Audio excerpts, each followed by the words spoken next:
हरे कृष्णा। भगवत गीता यथारूप अध्याय 6 ध्यान योग श्लोक संख्या 35। भगवान कृष्ण ने कहा है, महाबाहु कुंती पुत्र, निस्संदेह चंचल मन को वश में करना अत्यंत कठिन है, किंतु उपयुक्त अभ्यास द्वारा तथा विरक्ति द्वारा ऐसा संभव है। तात्पर्य: अर्जुन द्वारा व्यक्त इस हठीले मन को वश में करने की कठिनाई को भगवान स्वीकार करते हैं, किंतु साथ ही वे सुझाते हैं कि अभ्यास तथा वैराग्य द्वारा यह संभव है। यह अभ्यास क्या है? वर्तमान युग में तीर्थवास, परमात्मा का ध्यान, मन तथा इंद्रियों का निग्रह, ब्रह्मचर्य पालन, एकांतवास आदि कठोर विधि विधानों का पालन कर पाना संभव नहीं है, किंतु कृष्ण भावनामृत के अभ्यास से मनुष्य भगवान की नवदा भक्ति का आचरण करता है। ऐसी भक्ति का प्रथम अंग है कृष्ण के विषय में श्रवण करना। मन को समस्त प्रकार की दुश्चिंताओं से शुद्ध करने के लिए यह परम शक्तिशाली एवं दिव्य विधि है। कृष्ण के विषय में जितना ही अधिक श्रवण किया जाता है, उतना ही मनुष्य उन वस्तुओं के प्रति अनासक्त होता है जो मन को कृष्ण से दूर ले जाने वाली है। मन को उन सारे कार्यों से विरक्त कर लेने पर, जिनसे कृष्ण का कोई संबंध नहीं है, मनुष्य सुगमता पूर्वक वैराग्य सीख सकता है। वैराग्य का अर्थ है पदार्थ से विरक्ति और मन का आत्मा में प्रवृत्त होना। निर्विशेष आध्यात्मिक विरक्ति कृष्ण के कार्यकलापों में मन को लगाने की अपेक्षा अधिक कठिन है। यह व्यवहारिक है, क्योंकि कृष्ण के विषय में श्रवण करने से मनुष्य स्वतः परमात्मा के प्रति आसक्त हो जाता है।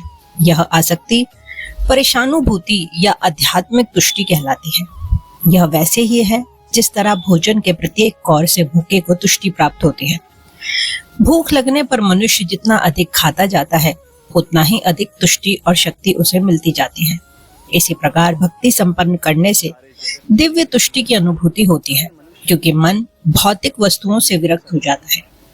यह कुछ वैसा ही है जैसे कुशल उपचार तथा मनुष्य द्वारा रोग का इलाज। अतः भगवान कृष्ण के कार्यकलापों का श्रवण उन्मत्त मन का कुशल उपचार है, और कृष्ण को अर्पित भोजन ग्रहण करना रोगी के लिए उपयुक्त पथ्य है। यह उपचार ही कृष्ण भावनामृत की विधि है। श्लोक संख्या 36।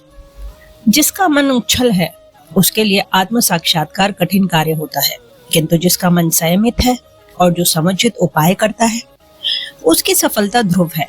ऐसा मेरा मत है। भगवान घोषणा करते हैं कि जो व्यक्ति अपने मन को भौतिक व्यापारों से विलग करने का समुचित उपचार नहीं करता, उसे आत्म साक्षात्कार में शायद ही सफलता प्राप्त हो सकती। भौतिक भोग में मन लगाकर योग का अभ्यास करना मानो अग्नि में जल डालकर उसे प्रज्वलित करने का प्रयास करना हो। मन का निग्रह किए बिना योगाभ्यास समय का अपव्यय है। योग का ऐसा प्रदर्शन भले ही भौतिक दृष्टि से लाभप्रद हो, किंतु जहां तक आत्म साक्षात्कार का प्रश्न है, यह सब व्यर्थ है।